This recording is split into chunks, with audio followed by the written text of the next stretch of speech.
Welcome to NetKno, the networking show, where we talk all things networking, and today is no different. And on this episode, I want to talk to you about, right, so I say cliques, but it could be cliques. We're not really sure. We've just had a discussion about it in the studio. But you know, when you walk in and there's the group of people and they like huddle together and they're like, oh, you can't talk to us. And I always refer to Mean Girls, you know, the movie Mean Girls, class film if you've not seen it. And it's like, oh, you can't sit with us kind of vibe. This is always something that gets brought up by people because I think we've all experienced this, and networking events, environments, they're very vulnerable places for us as people anyway. I think, so this is my theory.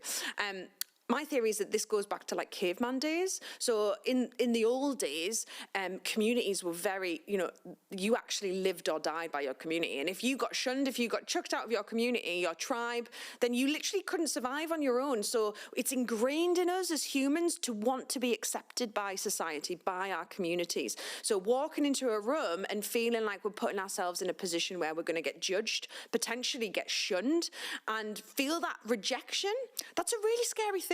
And it's built into us. So if you feel nervous about that, that's totally normal. I think it's right to feel a bit nervous about it. But the clique issue, it's absolutely one that gets brought up. And I think when we go to events, especially events where they're hosted by organisations that are membership organisations, so people go there regularly, they're almost an established community, and then we come in as the new person, we feel like the outsider, and again, no one wants to feel like that. So we're just going to talk a bit today about how to navigate that. And the first thing I want to say about this one is, one, if you find yourself in a clique, you might accidentally find yourself being on the inside or being the creator of a clique at a networking event. Just be aware of it.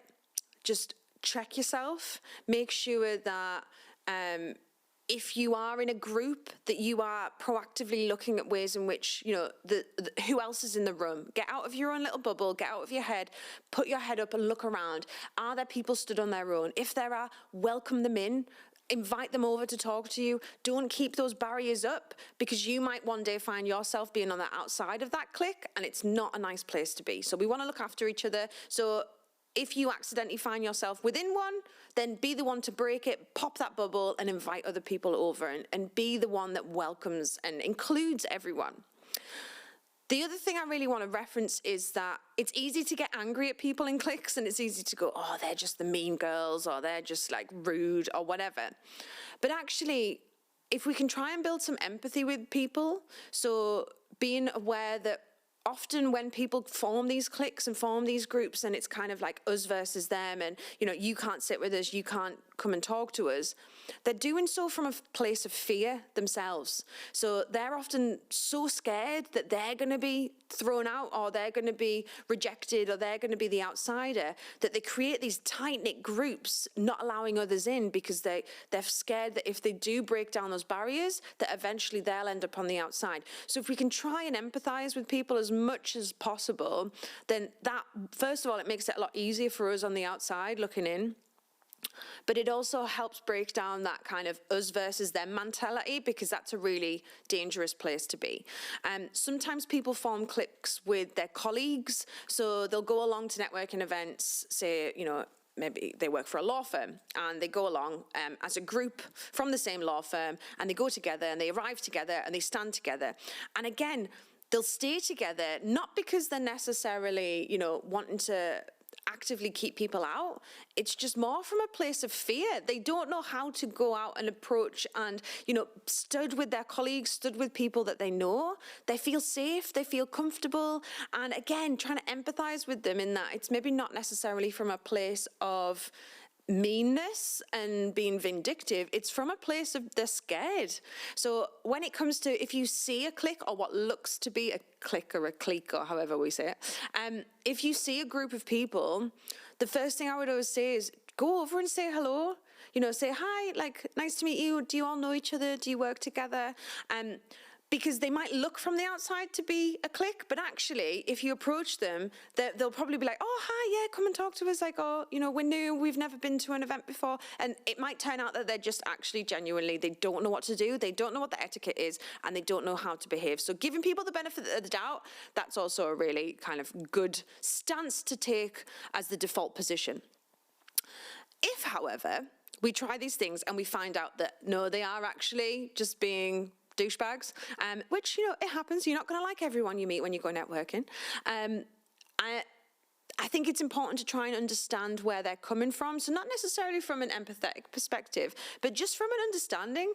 So the power dynamics that exist within networking events, networking environments, often people feel very vulnerable. Therefore, they try and create their own power.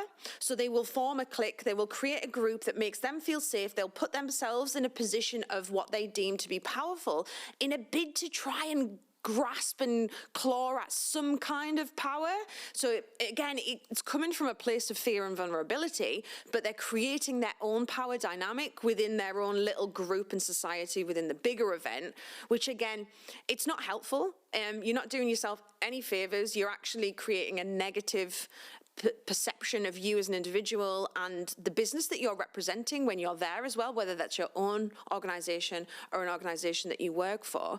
So it is from a place of trying to grasp at some kind of power, but what you're actually doing is a really negative, bad kind of impression that you're leaving on people. So again, if you do find yourself doing that, understanding and self-reflecting and thinking like, why am I doing this? Why am I grasping at this small group rather than being open? What is it that I'm scared of? And figuring that out for yourself. And then as the outsider, if you are the outsider, looking in and just being aware of this is why that they're doing that. And it's nothing to do with you. I think that's important to acknowledge. People that create in these cliques, these groups, it's not that they proactively don't want you in there. They're just so scared of being out of there that they're keeping it self-contained. So I think it's important to just be mindful of that as well. It's not actually about you. You've done nothing wrong, even though it might feel like that they don't want you because of you. Not the case. The next thing I would say is go and speak to the host about this. So the host of any event, they want you to get value from their events. They want you to feel part of their community. Their lifeblood is the community that they are creating. So if you find that you're going to these events, 2-3 times, and these cliques are popping up, have a conversation with them about it. Let them know that this is happening, because they might be really, at the actual events themselves. Event hosts are often really busy. They're trying to sort out the buffet, or the coffee's run out, or whatever's going on. Have a conversation with them outside of the event. Let them know what's happening. Let them know how that's making other members of the organization and the network feel, so that they can address it, they can solve it. 99% of the time, they will absolutely want to, they will want to sort that out, because that's going to only create barriers to new members joining, people feeling comfortable and welcome in their networks. Very rarely you will get a host who will facilitate these cliques, and it kind of becomes like their larger clique in a way. If that's the case, then the final thing I want to say on this is just know when to walk away. Essentially, there are so many wonderful networking opportunities, so many wonderful networking organizations. If you are going to one specific networking event, if you can try everything and it's still happening and it's making you feel bad about yourself and it's knocking your confidence, you don't need to be spending your time there. So knowing when to walk away, that's equally as important, because we're not at school anymore. These groups that pop up, you don't have to put yourself in that position. When we're in school, we've got no other choice. They're the people that you're in school with, and that's it. You have to learn to navigate it, and it's traumatic, and it's awkward, and it's difficult. When we are grown-ups, we're out in the world, you are going to networking events. There are so many networking events to choose from. If you find one, as lovely as it might be, and it's got lots of potential, if it's making you feel bad, it's knocking your confidence, it's not worth it.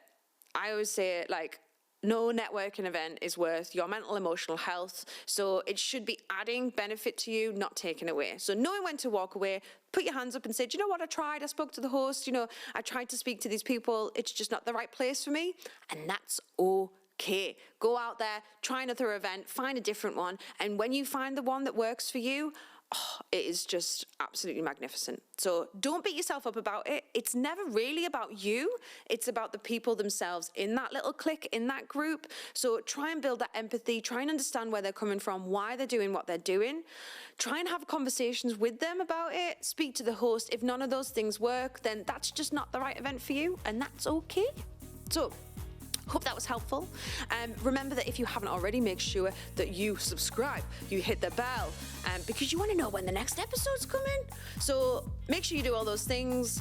Get in touch if you've got any questions or ideas for content you want covered in future episodes, and I will do my best to help you out, because that's what we're here for. So hope you enjoyed it, and I'll see you over at the next episode. A Liquid Studios production.